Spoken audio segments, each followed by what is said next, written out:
Class 8 last class में हम NCERT exercise 2.4 पे थे। 2.4 का हमने क्वेश्चन नंबर 4 तक कर लिया था। आज हम क्वेश्चन नंबर 5 से स्टार्ट करेंगे। तो चलो 2.4 का क्वेश्चन नंबर 5।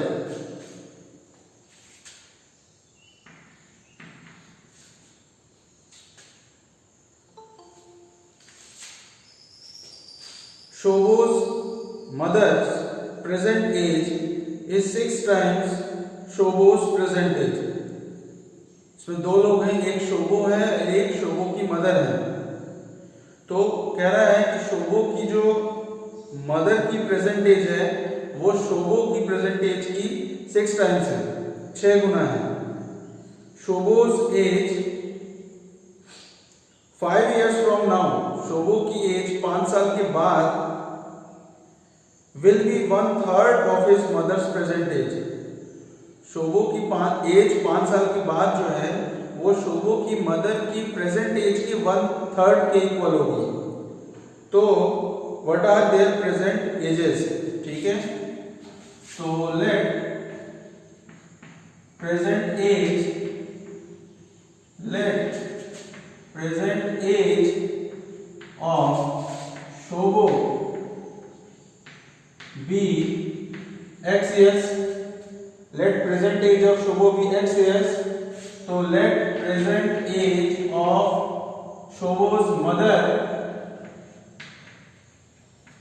be 6x हो जाएगा, क्योंकि इसमें साफ साफ लिखा हुआ है कि Shobo's mother's present age is 6 times Shobo's present age. तो अगर शोबो की प्रेजेंट एज x है तो उसके मदर की प्रेजेंट एज 6 into x हो जाएगी। फिर 5 years from now, 5 साल पहले बाद की बात किया है, तो शोबोज एज जो होगी वो x + 5 हो जाएगी 5 साल के बाद, और उसके मदर की एज जो होगी वो 6x + 5 हो जाएगी। ठीक है, इसमें कह रहा है कि शोबोज age 5 years from now will be 1/3 of his mother's present age। ठीक है, तो 5 साल के बाद शोबो की जो एज होगी वो उसके मदर के प्रेजेंट एज के 1/3 के बराबर होगी। तो उसके मदर की प्रेजेंट एज कितनी है भाई?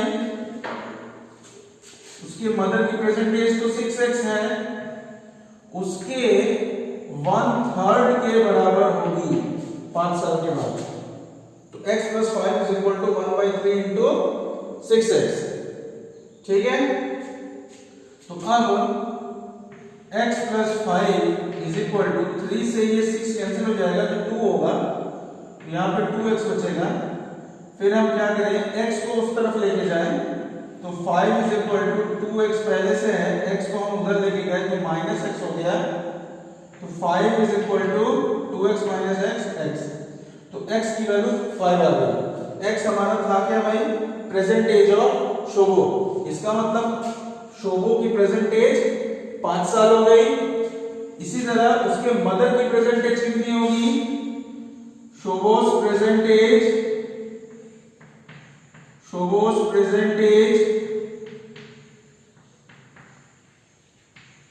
is equal to x is equal to 5 years, and shows mother's present age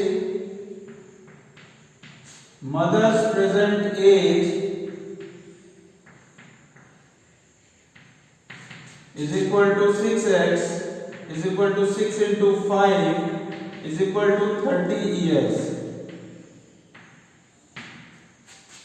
ठीक है, अब देख लो भाई, दिक्कत तो नहीं होनी चाहिए। क्लियर है?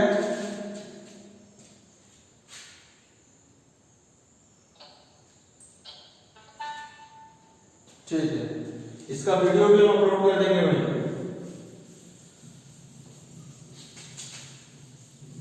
Question number 6।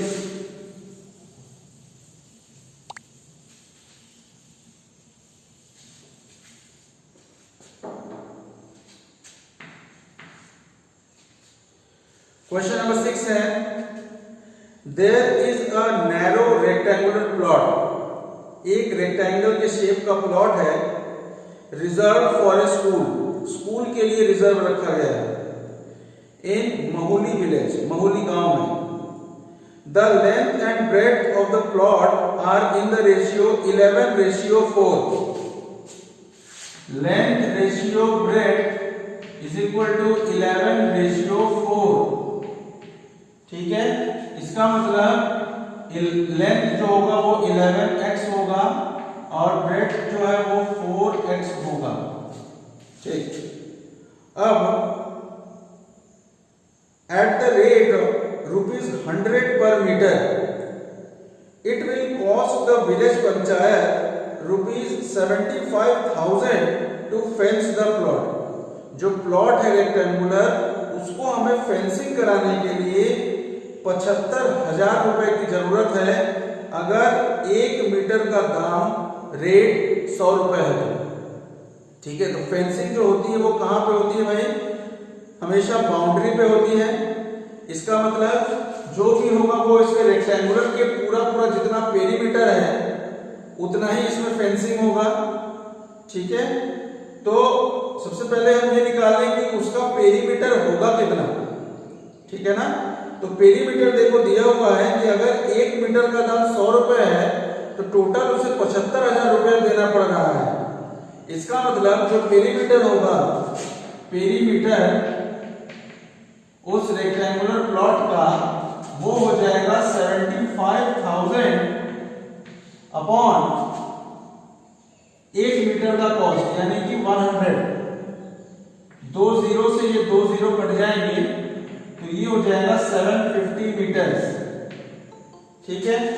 750 मीटर हो जाएगा पेरीमीटर, ठीक है ना। अब हमें पता है कि 2 टाइम्स, हमें देखो इसमें निकालना क्या है,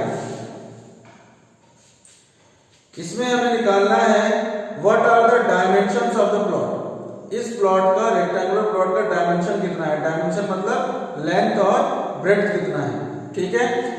तो देखो 2 टाइम्स L प्लस B, यानी कि ये किसका फॉर्मूला है भाई? पेरीमीटर का फॉर्मूला है।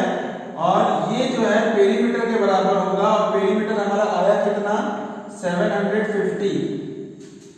तो 2 से अगर हम डिवाइड कर दें तो L plus B is equal to 750 upon 2, यानी कि 375, ठीक है। अब L की जगह हम रख दें 11x प्लस B की जगह रख दें 4x is equal to 375। 11x plus 4x is equal to 15x is equal to 375। अब इसके बाद 15x is equal to 375, it means x is equal to 375 upon 15। 15 से 375 जो है 25 बाद में कैंसिल हो जाएगा, x is equal to 25 आ गया। अब अगर x हमारा 25 आ गया तो लेंथ कितना होगा? 11 into x means 11 into 25 means 275 metre, और breadth is equal to 4 into x, तो ये हो जाएगा 4 into 25 is equal to 100 metres. Answer मतलब ये जो रेक्टेंगुलर प्लॉट है इसकी डायमेंशन यानी कि लेंथ और ब्रेड्थ, लेंथ जो है हमारी 275 मीटर आ जाएगी और ब्रेड्थ जो है हमारी 100 मीटर आ जाएगी, ठीक है। आगे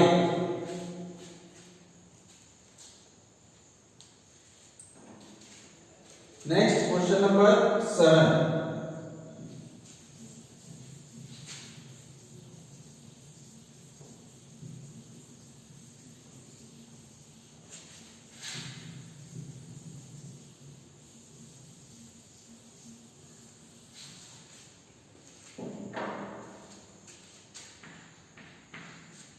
क्वेश्चन नंबर 7,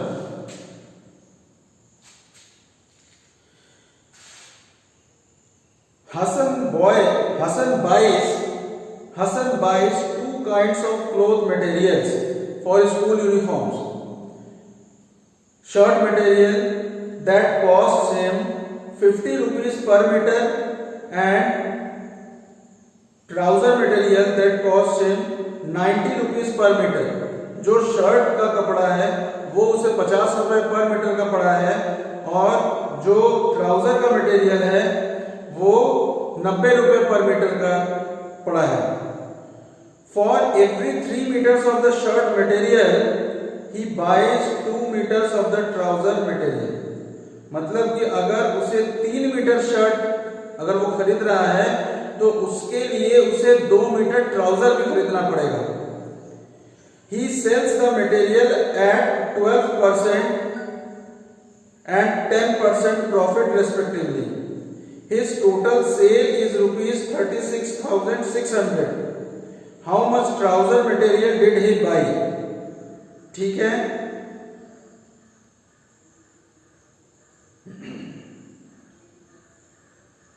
ठीक है, इसको थोड़ा सोचते हैं कैसे होगा ये. Hassan buys 2 kinds of cloth materials for school uniforms. Shirt material that costs him 50 rupees per meter and trouser material that costs him 90 rupees per meter. ठीक है. For every 3 meters of the shirt material he buys 2 meters of the trouser material. ठीक है. तो he sells the materials at 12% and 10% profit respectively. तो his total sale is rupees 36,600. How much trouser material did he buy? ठीक है. तो try करते हैं. देखो भाई कि let x metre trouser material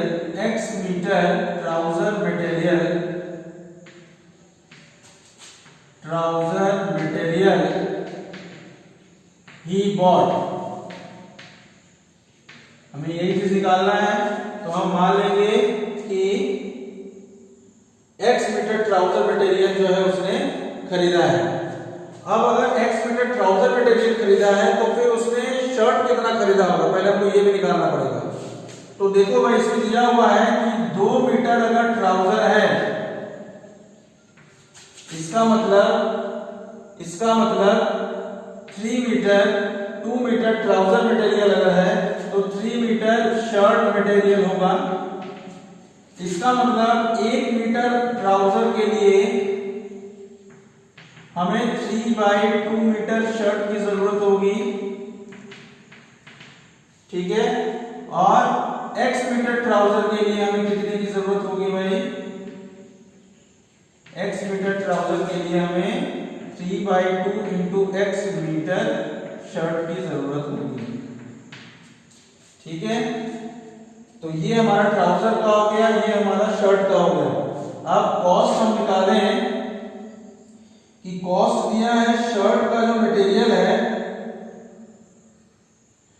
shirt का जो मटेरियल है वो कितने रुपए 1 मीटर का है? 50 रुपए और ट्राउजर 90 रुपए. तो total cost of shirt is equal to 50 into ये 3/2x. ठीक है. 2 से हम 50 को कैंसिल करेंगे तो 25 आएगा. तो ये हो जाएगा 75x. इसी तरह टोटल कॉस्ट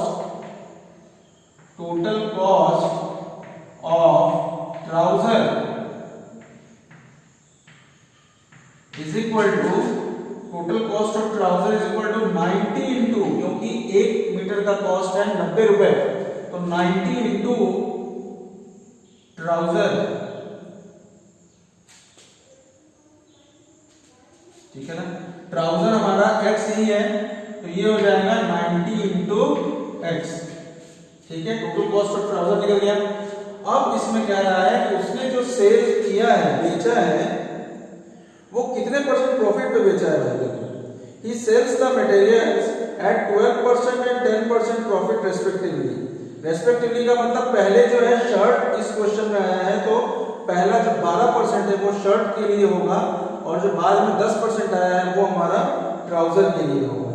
ठीक है. तो SP of shirt is equal to 75x plus इसका 12% यानी कि 12/100 इंटू 75x। 25 से ये कटेगा 3 बार में, 25 से 100 4 बार में और 4 से 12 3 बार में, तो ये टोटल हो जाएगा 78x। और SP of trouser is equal to 90x। और ये जो है 10% प्रॉफिट पे बेच रहा है, तो 10/100 इंटू 90x। तो 1 0 से ये 1 0 गया, इधर 1 0 से 1 0 गया, तो 90x plus 9x is equal to 99x। ठीक है।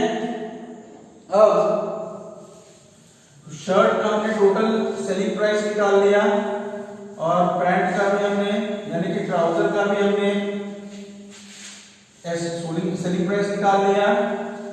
अब हम क्या करेंगे, इसमें दिया हुआ है कि जो टोटल सेलिंग प्राइस है, टोटल सेलिंग प्राइस हमारा कितना रुपया है, 36,600।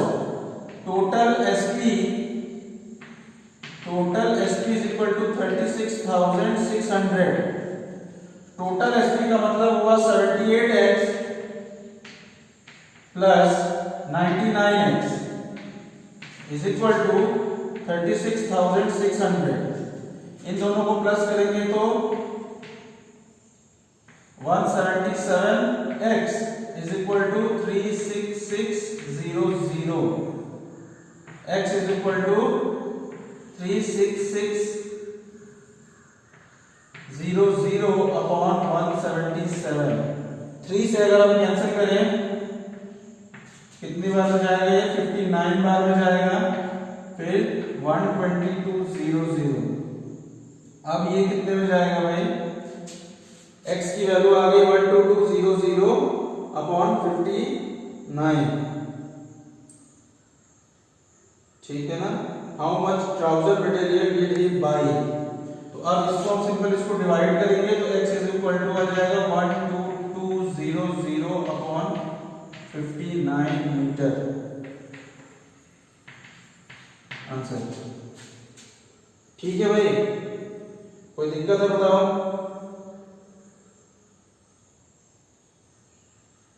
ठीक है ना। नेक्स्ट,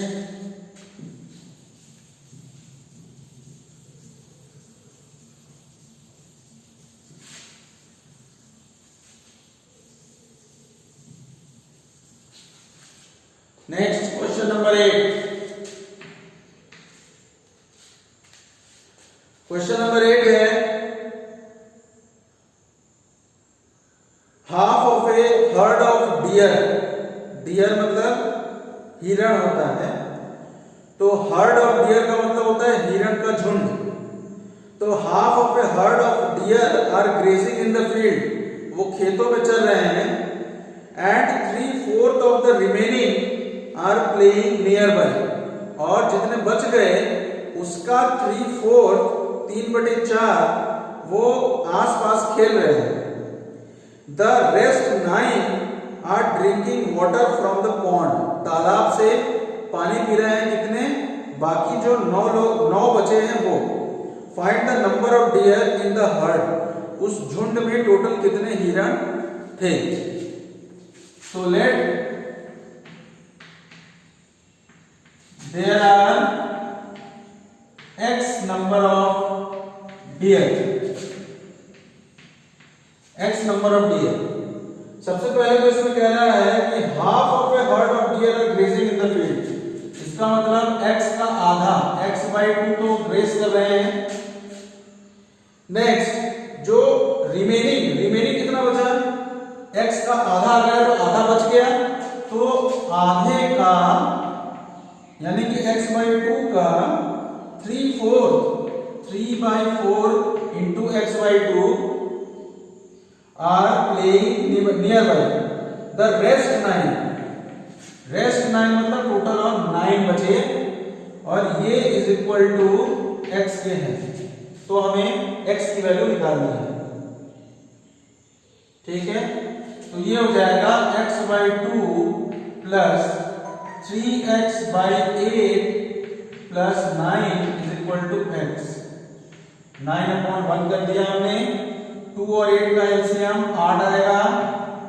2 4 जा 8 4x प्लस 8 1 जा 8 3x प्लस 1 8 जा 8 8 into 9 72 is equal to x। अब क्रॉस मल्टीप्लाई कर देंगे भाई, तो 4x plus 3x 7x plus 72 is equal to 8x। 7x उधर लेके जाएं तो 72 is equal to 8x minus 7x, तो 72 इज इक्वल टू x। तो x की जो वैल्यू है वो 72 हो गई। इसका मतलब जो वो हर्ड ऑफ डियर था, हिरण का जो झुंड था, उसमें हमारे टोटल कितने डियर हैं? 72 डियर हैं। ठीक है, चलो आगे question number 9।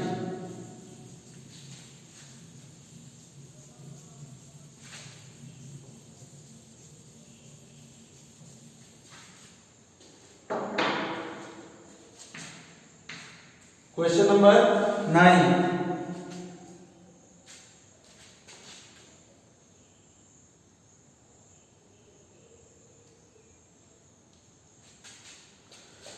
A grandfather is 10 times older than his granddaughter. A grandfather is 10 times older than his granddaughter. He is also 54 years older than her. वो जो है उसके ग्रैंडडॉटर से 54 इयर्स ज्यादा है, बड़ा है। Find their present ages. ठीक है, तो मान लिया कि let the present as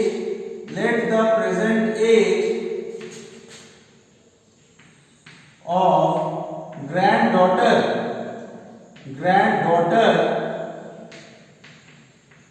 B x years. उसके ग्रैंडडॉटर की सपोज जो एज है वो x इयर्स है, और तो उसके ग्रैंडफादर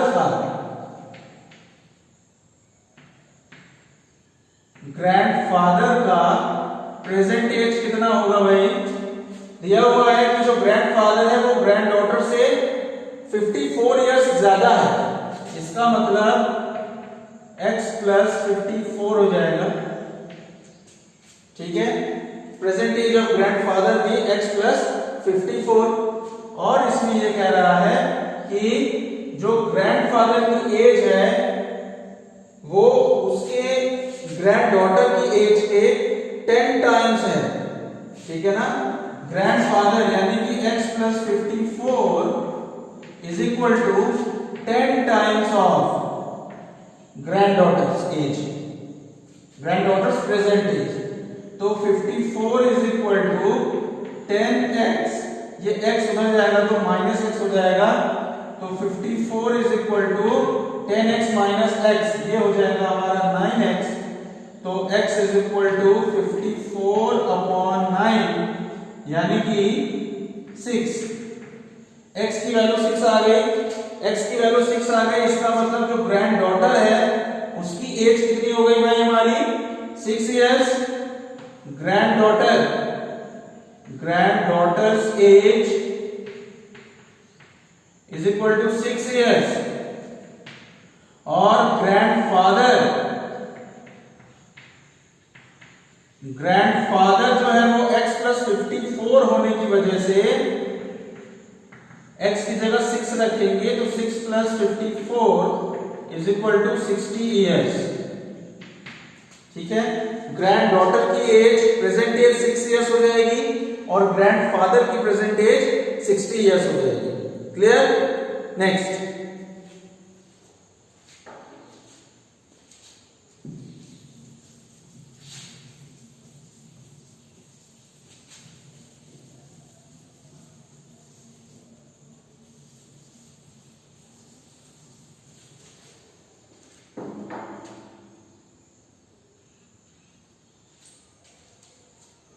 क्वेश्चन नंबर 10 देखो, इस एक्सरसाइज का ये लास्ट क्वेश्चन है। ये Aman's age is 3 times his son's age. Aman की जो एज है वो उसके सन की एज के 3 टाइम्स है। फिर 10 years ago 10 साल के पहले he was 5 times his son's age, वो अपनी सन के एज का 5 टाइम था। फाइंड देयर प्रेजेंट एजेस, तो इसमें 2 लोग हैं, एक अमन है और दूसरा अमन का सन है। तो let present age of son be x years, then let present age of Aman be. अब देखो इसमें क्या होगा कि सन की प्रेजेंट एज x है, तो अमन की कितनी होनी चाहिए? 3 टाइम्स। तो अमन की प्रेजेंट एज जो होगी वो 3x हो जाएगी। ठीक है। फिर 10 years ago 10 साल के पहले, 10 साल के पहले अमन की जो एज थी वो उसके सन की एज की 5 टाइम्स थी। तो 10 साल के पहले, तो 10 साल के पहले सन की एज कितनी रही होगी? x माइनस 10, और अमन की एज कितनी रही होगी? 3x minus 10। ठीक है। तो कह रहा है कि जो अमन की एज है वो उसके सन की एज की कितने टाइम्स है भाई? 5 टाइम्स है। तो 5 into x माइनस 10 हो जाएगा। ठीक है। तो ये होगा 3x minus 10 is equal to 5 को अंदर मल्टीप्लाई करेंगे हम, तो 5x माइनस 50। तो यहां से 3x को इधर लेके जाएं और माइनस 50 को इधर लेके आए, या फिर उल्टा भी कर सकते हो, कोई दिक्कत नहीं। सपोज 5x को इधर लेके चले आए, तो 3x इधर रहने दिया, 5x को इधर लेके आए तो minus 5x is equal to minus 50, और ये जो माइनस 10 है वो उधर चला जाएगा तो प्लस 10 हो जाएगा। तो 3x माइनस 5x ये हो जाएगा हमारा minus 2x is equal to minus 50 plus 10 हो जाएगा माइनस 40। माइनस से ये माइनस कैंसिल हो जाएगा, x इज इक्वल टू 40/2। तो 2 से 40 जो है 20 बार में कट जाएगा, तो x is equal to 20 years। ठीक है। तो x किसका प्रेजेंट एज है भाई? सन का। इसका मतलब जो अमन का सन है उसका प्रेजेंट एज 20 years हो जाएगा। तो अमन की एज प्रेजेंट एज कितनी हो जाएगी भाई? अमन की जो प्रेजेंट एज है वो 3x है। इसका मतलब 3 into 20 is equal to 60 years। ठीक है। अमन की एज 60 years हो गई और उसके सन की जो एज है वो 20 years हो जाएगी। ठीक है। तो देखो भाई, इस तरह से क्वेश्चन नंबर 10 हो चुका है, और यहां पे ये एक्सरसाइज भी हमारा 2.4 ये खत्म हो गया है। ठीक है। अब इसके बाद जो है वो एक्सरसाइज 2.5 में हमें सिंप्लीफाई करना है। बस सिंप्लीफाई करना है। तुम्हें फ्रैक्शन में दिया जाएगा, इक्वल के लेफ्ट साइड में भी फ्रैक्शन होगा, इक्वल के राइट साइड में भी फ्रैक्शन होगा। हमें बस इन दोनों को सॉल्व करके x की वैल्यू निकालनी है। बहुत आसान है। ठीक है। तो आज हम यहीं तक रखेंगे। नेक्स्ट क्लास में हम एक्सरसाइज 2.5 पे चलेंगे। ठीक है। एक बार 2.4 आप शुरू से लेके पूरा एक बार रिवाइज कर लीजिएगा। इस वीडियो को भी बार बार आप लोग देख लेना भाई। ठीक है। सब लोग देख लेंगे, और जितनी भी बार दिक्कत होगी बार बार देखेंगे, उसको अपने आप समझ में आ जाएगा। ठीक है। तो चलो आज के लिए बस इतना ही। ऑफ करो भाई।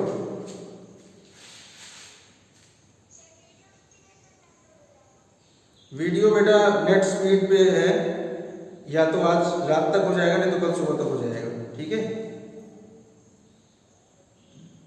चलो ऑफ करो।